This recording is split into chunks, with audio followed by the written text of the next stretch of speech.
Today we're taking you to Vienna, Austria, in the heart of Europe. We're sharing with you the top 5 things to see and do here that you won't want to miss. Stay tuned to the end to see the quirkiest, most interesting attraction that we saw in Vienna. First things first, probably the most well-known attraction in Vienna would be St. Stephen's Cathedral. The cathedral is really beautiful and has one of the most unique, if not the most unique, roofs that I've ever seen. I don't know if people care about church roofs, but it's really a gorgeous mosaic that, and so colorful that you just don't see that on churches. Or maybe we just haven't been going to the right ones. I don't know. No, it was very unique. Yeah, and so that's why I would suggest both going daytime and nighttime. If you go during the day, you can really see all the color of it all and the patterns in the mosaics. It's so beautiful. But at night, it's also equally as beautiful with the uplighting and the surrounding area all lit up. It's just a fun experience both ways. Which we did see from we went to the top. Some of us went to the top. And got to see the beautiful colors up close, and it was really gorgeous. But then it's equally at night, there's shops and restaurants all down below, and so you get to see it all lit up at night while you can, sit at a cafe and just enjoy yourself. So really great experience there. The elevator is tiny, and that's why I did not make it to the top. I have a thing with heights, and so if you don't like small elevators, this is probably not the tour for you. But you can still go in to the actual cathedral. It's free. You don't need a ticket. And it's absolutely gorgeous inside. They have all kinds of relief statues all over the place. There's a spiral staircase that's absolutely gorgeous.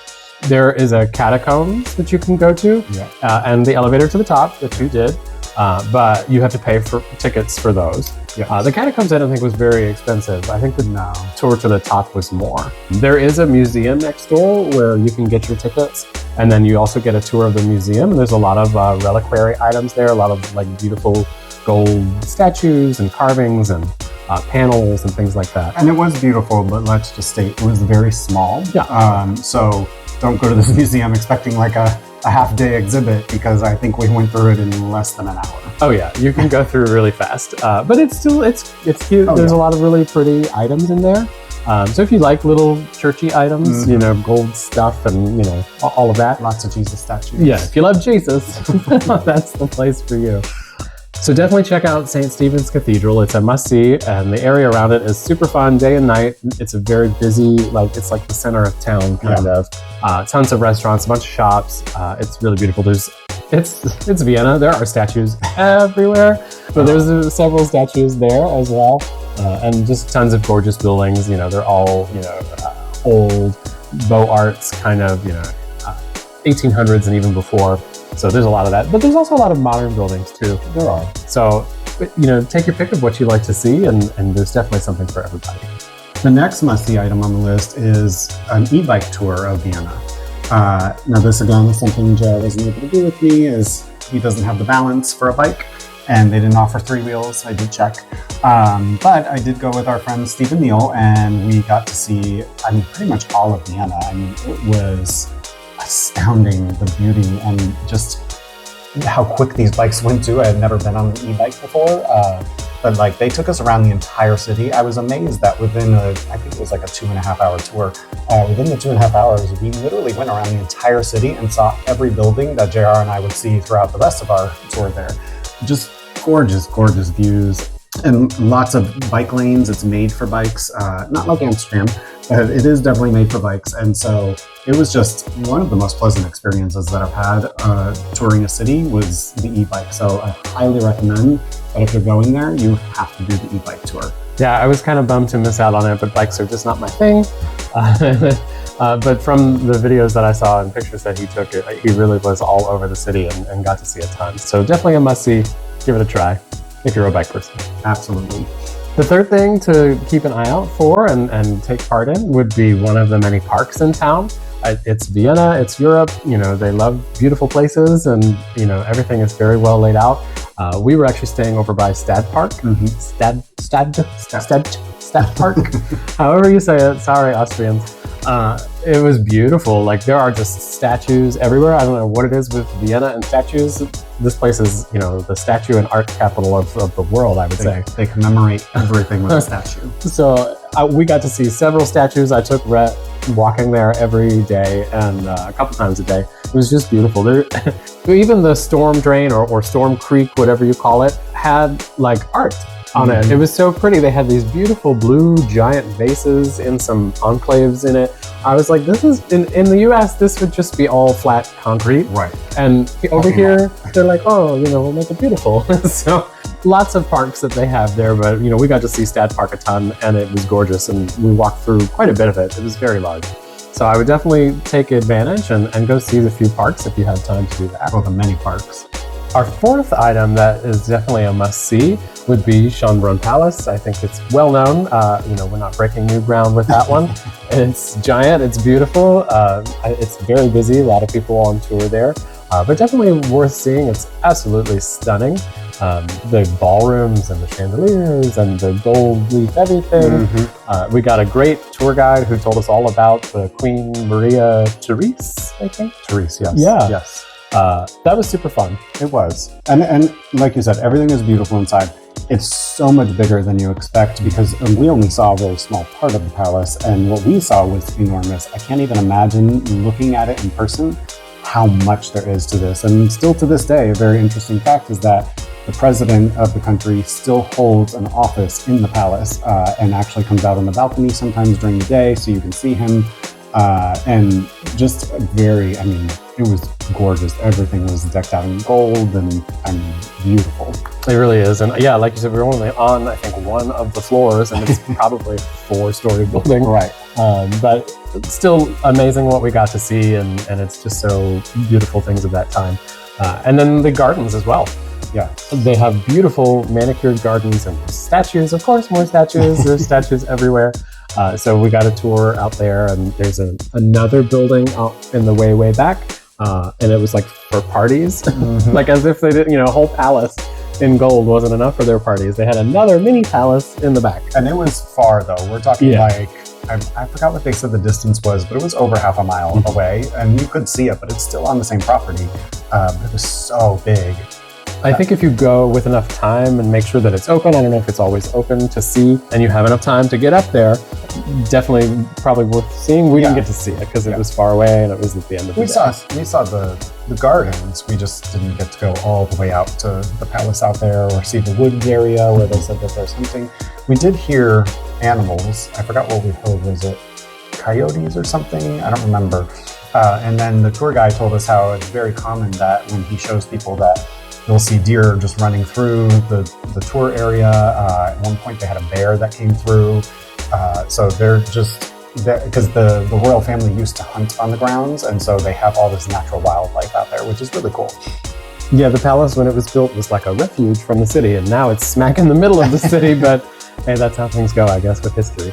But beautiful place, definitely go see it. It's worth the ticket. I will say be careful. We had a really hard time finding our tour guide to start. It seems a little bit unorganized for such a large place and so busy of a place.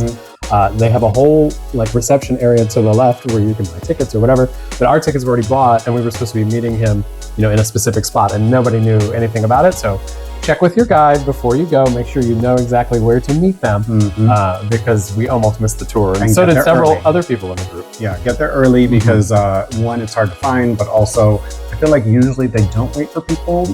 We had a sudden pouring day, so they waited because they knew it would cause a lot of people to miss it. So we got very lucky that our tour guide waited for us because, we didn't find him until 15, 20 minutes after our time. So I'm very happy. Yeah, get there early and make sure you know where specifically to meet. One thing that I think was my favorite part about this was so when you're going through or whatever, there's this huge ballroom that you get to. And so when we first got there, it was just pretty, we're looking around, they show us the secret room where the queen had, where she would hold secret meetings. And then suddenly it just got to the end of the day and everybody left. So it was literally just our tour company that was in there in this huge ballroom. So JR and I got to dance in this majestic ballroom that used to be served for royalty only. So that was a very cool experience. That was definitely a bucket list item I never knew that I always wanted. There were a lot of people when we first got there, touring around. So we did luck out that it was the end of the day. Yeah. It's so fun to have a little time in a ballroom. Even the tour guy said, he was like, I've literally never seen it empty like this. He's like, take your pictures and videos, because I promise this does not ever happen. So this is not one of the 5 items that you must see, because it's really not for everybody. But it was for us. We really wanted to go see the Vienna Opera, yes. Which we did. And the building, okay, I wanted to go see the Vienna Opera. It's just something I remember hearing about growing up, and that it's this awesome place. And it really is an awesome place. Beautiful. The auditorium is gorgeous. It's very European, with its curved balconies and the red seats, and it's just gorgeous. But even the rest of the inside of the building is just beautiful. Oh, yeah. It's just statues everywhere, chandeliers everywhere. It's really beautiful, marble, and everything is just stone and beautiful. So love that. Is opera for everyone? No. We saw the magic flute. And parts of it were great. Parts of it were great. Our friends did leave because they got bored. It is definitely a hard opera to sit through. I am not a fan of opera. I went purely for the fact that I knew it was his bucket list to do. I was bored, but I powered through and we stayed through the whole thing. But it was, it was opera. So if you like opera, if you know you like opera, yeah, this would be something for you. My eyelids may have drooped a time or two. And then you get to like the one really famous song from it, That was amazing. But, the rest of the opera isn't famous for a reason. It is a famous opera, but like the songs from it, maybe people don't love because maybe it's just not that great. But her song was lovely and she was fantastic at it. And I'm so glad we got to go and see it. Would I do it again? Probably not. Maybe a different show. I would love to go see an Italian opera. It just really proved to us that some things should stay in the past. Like maybe an opera that was written in the, 12th century, 13th century. The place was still packed. Everybody, filled the seats. Maybe not after intermission because there were a few available seats. A lot of available seats after that. But hey, it's a really gorgeous place. It's a wonderful reason to get dressed up and go out. So it was a fun experience overall. Even though I hate opera, it was still a fun experience and something that you can say you did. You went to the famous Vienna Opera House and enjoyed an opera there. Well, that's right. Tolerated an opera there. So that is why it's not one of our must-see items, but if you like it, it's a must-see for you. So our 5th must-see item on this list is the Hunter Tlosser Village. I'll let JR tell you who he is, Hunter Tlosser. Mr. Hunter Tlosser, that is his name, and he built this place in 1985 with another architect. And it is one of the most unique places that you'll see, and definitely a source of pride for Austria. The city owns it and they rent it out. It's social housing, so it is for, like low-income housing in the US basically. And yeah, it is one of the coolest things that I've seen in all of our travels. Like the design element of this alone was just very Dr. Seuss and quirky and Tim Burton. Like it's so hard to describe. And yeah, it looks amazing on video and pictures, but just being there, it really, like even the sidewalk is uneven while you're walking on it, which can be a little weird, but wow, I loved it. It was so cute and quirky. It is a really strange place. Definitely worth a little time to go see. Give yourself a couple hours just so you can really wander around. There's some restaurants and shops. There's a couple different buildings and not just one. So like right next door is the actual Hunter Tlosser Village where you can have a meal and go do some shopping. And it's all in that like 80s mosaic weird architecture form. Even the urinals in the men's room, like they were just bizarre. And keep in mind, this is Europe, so you do have to pay €1 to get down to the bathroom. I had to get changed. I was hunting around. Our friends were there, and I was like, "Do you have €1? I only have a $5. Do you have an actual euro?" The joys of Europe. But it's really cool to see. It's worth the €1. Yeah. I paid the €1 just because I wanted to see this unique bathroom, and it was just so cool and different. And the urinals are at different heights, the ceilings at different heights. Like it was just very cute. And there's a fountain down there, so it was just very cool. It is very 80s. It feels very dated. I would love to see somebody come along and like reimagine a new building, not not to replace I was those, going to say, I but don't know if that's next it. door, if there's an opportunity to build a new building right there, it'd be really awesome to see a new interpretation in a modern way, because it does feel very dated. But it's just cool, and people still live there, and there's trees that grow on the side of the buildings, and they have a green roof. Hey, for the 80s, I think that's pretty cool. And there's also a cool restaurant. Now, we did have a few issues with the restaurant. I wouldn't recommend that restaurant. Little things like they made JR take his bottle and put it away, like he had a water bottle, and they don't allow water bottles there. No outside drinks. Right, so they literally made him put it in his bag, not on the table. So it was an awkward experience, but it was still cute to sit there and look at everything and watch all the people touring around while you're having a little snack at the cafe. So very true. That was fun. It was an open door, patio thing up on the second level. And yeah, it was great. If they weren't so hoity-toity, just militant about their weird policies, I don't know. But great time, definitely worth a see. Come by and take a look at the whole place and wander around. A bonus feature of Vienna, which you're gonna have to do anyway, is eat. They had such amazing food in Vienna. It didn't seem to matter where we went. It was all so good. It really was. It was the best cuisine that we've had, in most of our travels. Just every single restaurant. I didn't leave one restaurant not saying, I think this is my new favorite restaurant. Just because everything was so good. Well, I think you really meant it with the first one. We first got there, we were tired, we were hungry. We just walked from the hotel and we stopped literally at the first place we really saw that looked kind of cute. And it was so good. I will tell you that the tuna tartare that we had there, I will literally go back to Vienna just to eat at that spot again because it was so amazing. I have not experienced a tuna tartare that was so mouthwatering that I wanted to not have it for dinner because I just wanted more of that. And there was nobody really, there were a few people there. It was the middle of the day, so probably an awkward time during the week. They were busier. I know we went by at dinner time and they were full. Right. Cafe Le Pic. Yeah. It was amazing. If you have a chance to eat there, the duck tartare, it's amazing. And then pretty much anything else they had, I think was really good too. And don't just, if you happen to be, make an effort to go to this restaurant. I'm telling you, you will not be disappointed. Some of the other places that we went and absolutely loved, we went to Cavallo one night, which was it wasn't even a planned thing. We just found it on the corner. Beautiful inside. The prices were reasonable and the food was really good. I had the schnitzel, delicious. I think you had a burger, which was good. I think you had to send it back because it was overdone or underdone. But you did like it when it finally came out. Their drinks were delicious. Really cool place. They also had weird urinals. I don't know what it is with the urinals in this town, but they were cute and interesting. Because everything is art in this town, so the urinals are done in art. So Cavallo was great. We did go up to the top floor of Das Loft, and that was a lovely experience.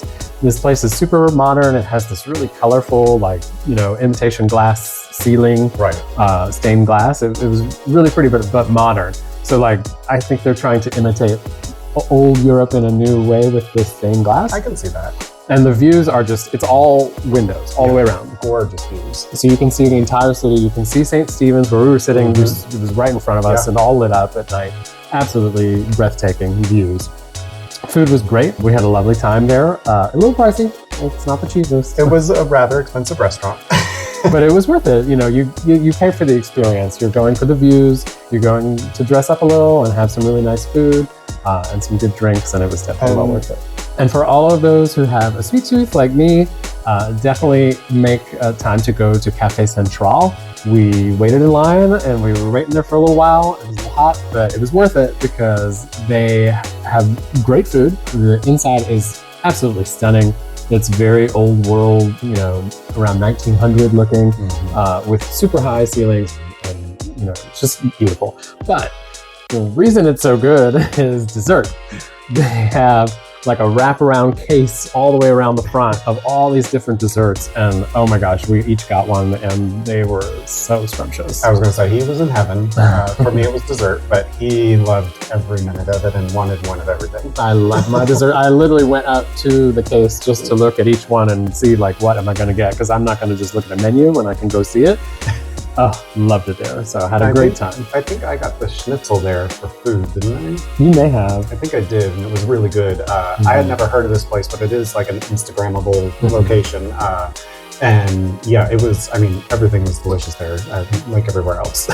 I think I got something like salmon with vegetables and potatoes, and yeah, it was good. I remember it being great. So.